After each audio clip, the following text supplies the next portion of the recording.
Attention, please.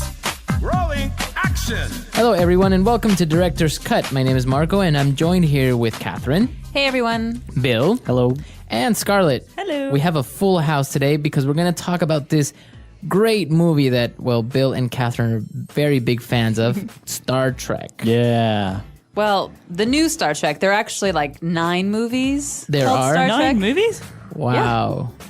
This is the definitive Star Trek now. I guess they've kind of rebranded Is it it that the way. definitive? No, I thought the Wrath it's not. of Khan was We the can talk about definitive. that. I agree with you there. This is one that like, But- people that aren't fans of Star Trek This will is the watch. new one, the young generation. The so cool it's This is, yeah. it's like the prequel. It's Yeah. like Exactly, because... But it's done in a good way. It's done in a really good way. Oh, it's yeah. not like Transformers or something like that. What? Or like, Transformers What's wrong with is cool. Transformers? Transformers is good. wait, we're not talking about Transformers Sorry, right now. All right, so But it's a rebranding. Well, that's the it thing. is, and it's all new actors, new directors. I mean, it's very fresh. And everyone that is not a Star Trek fan seemed to like it and to understand it. And in general, the consensus was that it was a good film. And everyone was kind of hesitant because, like, Star Trek, you always, people don't really Say it. follow it. Say And it. it's kind of nerdy. It is kind Well, of nerdy. this is what we should not the say. coolest. There's a group of people that are hardcore fans of Star Trek. What do you call them? They're called Trekkies. They have conferences, and Oh they my dress gosh. up. They're And very Deanna famous. Troy often participates in conferences. Wow. Deanna Troy still participates in conferences. So what do they conference about?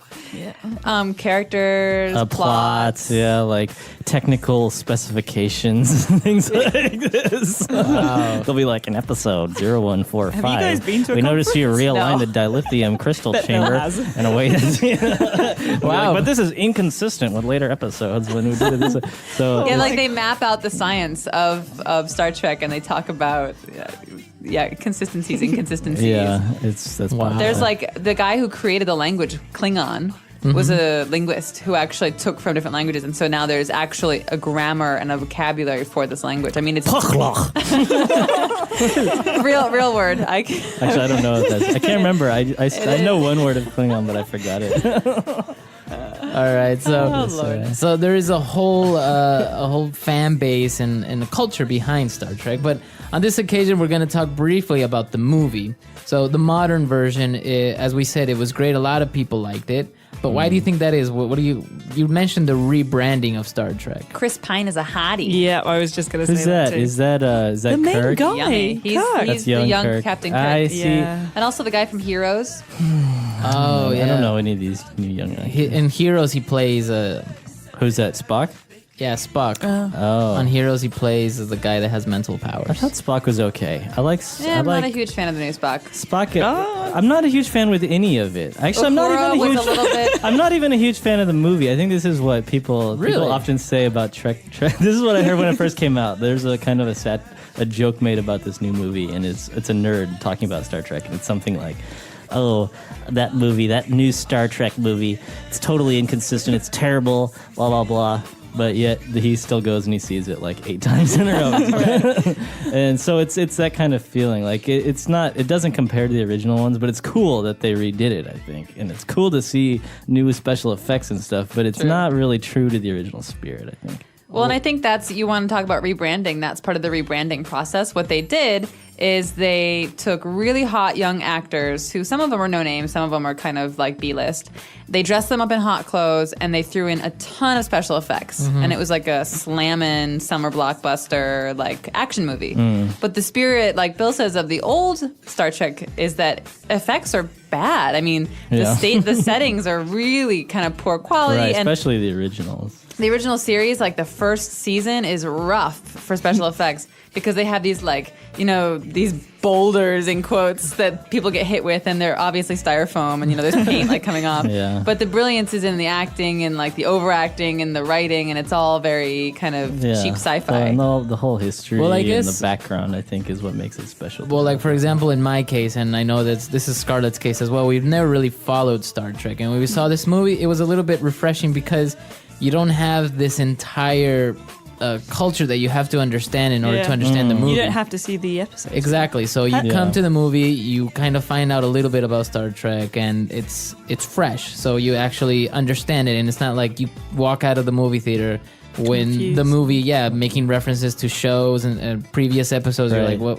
what? You don't understand. What I he's think talking that's what's upsetting to hardcore fans is that these people can just jump right in and be Has like, it not "Oh, followed this is any interesting." story from the episodes, or Well, is that's it what's- like going back to the beginning of when the episode Well, started? they or- That's what's they brilliant about it. recreate it. They make a new. It's a whole. just a new story. plot. It's a whole new storyline because they introduced some pretty awesome. I think this time paradox thing where people are traveling back in time. So actually, it's completely different than how things turn out in the Star Trek universe. So they're creating a new thing. So they're leaving themselves open to create another movie. I'm Well, sure of that. I really appreciated that about this particular movie, because if they followed along the old plot line and they remade it, they would have ticked off everybody. Yeah. All the That's fans, true. the old acting, they would have made everyone really angry. So what they did, which was really smart, is they created a super, super hard to wrap your head around, crazy, like string theory approach to like time and replotted the whole series. Yeah. And that way you can make the other, the Trekkies happy by not copying the old series. And it's And it's you can pretty make your own story. creative too. So I think people can. Yeah, the enjoy whole that. time paradox thing, like you said, was pretty creative, Yeah. and well, I guess it also uses more modern theories about like space, time, and the universe, right? So that's kind of Exactly. And I did spend like 4 days mapping it out for Amory over at French Pod, who was very confused about how two paths of time could have met. Cool. Does not even get That's started. basic Star Trek stuff. They've already gone back in time. They went back in time in Star Trek 4. Yeah.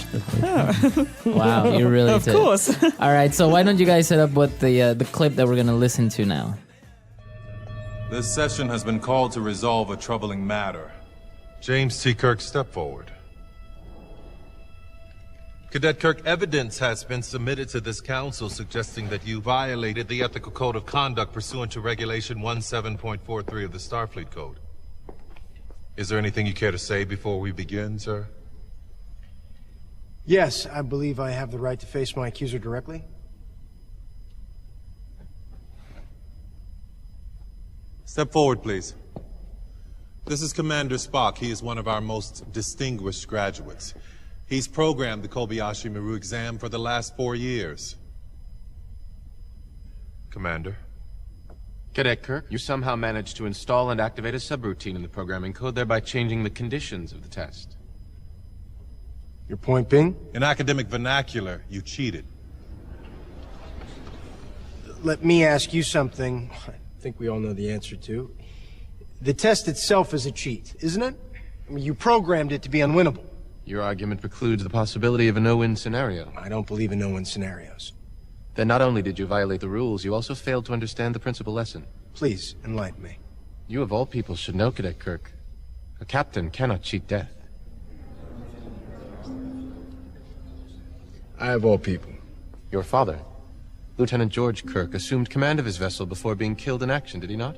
I don't think you like the fact that I beat your test. Furthermore, you have failed to divine the purpose of the test. Enlighten me again. The purpose is to experience fear.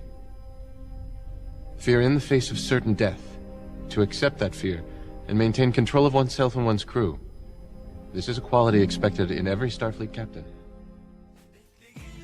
Well, we've got a bunch of these young, strapping Cadets, right? cadets who are in training to be in the military, The essentially. Starfleet Academy. Yeah. Starfleet Academy. Look at you, Bill. You're like, What? That's what it is. That's what they are. And They're taking a test. and they've actually They take they've, tests. They've taken a test. This is the hardest test that's offered at the Starfleet Academy. It's kind of like for graduating. You have to pass this. Kobayashi Maru.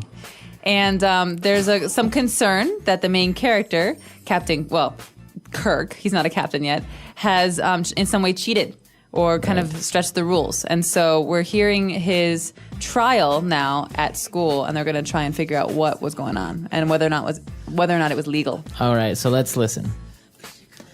All right, we're back. So it seemed like he didn't really cheat, but he just figured out a way to bend the rules of the game, right? Yeah. Yeah, Like found a but loophole, or? it But at the goes same with time, his he- personality. He's kind of snarky about it. And he's, Right, right. But at the same time, he claims that the game is also unfair because it's also like bending the rules of reality in a way. Well, he's saying you're doomed to failure, Right. right? And then And that's he not just fair. he just doesn't believe in it. So he's got a really strong streak of individualism, and rebellion, which they put in good stark contrast to Spock in this. Right, so Spock instance. was there, and he claims that, well, he's really upset because obviously he's pretty arrogant of his intelligence, right? He's a really intelligent being. Yeah, well, he comes from a place that is not Earth. And because of this, his people are completely logical. They hide all of their emotions. They don't consider react. Oh, did they emotion I thought a they just didn't weakness. have any. They have emotions. them, and actually they it comes out in Star Trek, the original series, and Star Trek: The Next Generation. There's some really weird sex stuff. Whoa, this is more interesting than I thought. Now we know why Chucky's like this. But it's not that they don't have these emotions. It's that they kind of, there's a pyramid, and they don't believe. I mean, they're very base, and they don't believe that these should be indulged. And so you hide them. You a focus on. weakness. Yeah, it's not to be indulged, and so they, above all else, love logic, and that's why this character is sometimes perceived as very cold and overly rational. In stark contrast to the main character Kirk, who is completely Emotional. ego. He's Impulsive. emotional, impulsive. He's a cowboy. And then the third character, Bones, is super ego, right? So he's the one. Or actually, no, I messed it up. So we've got Spock, who's ego. We've got Kirk, who's like id. He's all impulse. And we've got Bones, who's the doctor, who's the third friend, who's a little bit older, who is super ego. He's the kind of balancing act between the two. But he's also like ultra smart, right? Because he's kind of in the movie. He's He's a presented doctor. as a drunk, but then he's like really in Bones, the academy. He Bones turns is out- a real humanist. I feel like especially through the series. You know, he's kind of always the voice of this human morality of not always looking at everything from the point of logic, but from a different perspective. But he also kind of tempers Kirk's character, because Kirk like wants to do the right thing, going for it, and Bones sometimes has to pull him back in. And so Kirk and Bones are best friends, and Right. Bones hates Spock because he feels that he doesn't have any humanity to him, right? And so there's always this tension between. But between Spock the three is of them. half human. Right, Yeah, because his mom's Winona Ryder. His mom is Winona Ryder, really? In the movie? Yeah. She makes an appearance? Yeah. That's right. She's Yeah. his mom. Like right at the Yeah. beginning. Really? Quite odd, actually. Throughout the movie, yeah. Well, I know. I remember that it made a reference to his mom, but like I didn't realize it was Winona Ryder. Yeah. That's lame. Yeah, how old are we getting now that Winona Ryder's playing mom, I mothers know. and grandmothers? Yeah, I and remember stuff. like Beetlejuice. Yeah, that's right. All right, so all in all, the movie is great. I really actually enjoyed the character who played Spock because, as I said, I've only seen him on Heroes, and he does a pretty good job on Heroes. So it was actually refreshing to see him in this movie. And also, Eric Bana was the villain. What? That was really cool. Hottie McHot. Speaking of rebranding. Yeah, I mean Klingons, they're cool, but they're not the best looking. He was Well, he had a welcome yeah. addition to that. Well, film. although the makeup did cover up a lot of that, he had like one forehead / nose type thing going on there. Yeah. It was Wrong weird. one, Yeah. All right, so all in all, you guys obviously recommend it, right? Yeah, Yeah, I'd go ahead and watch it.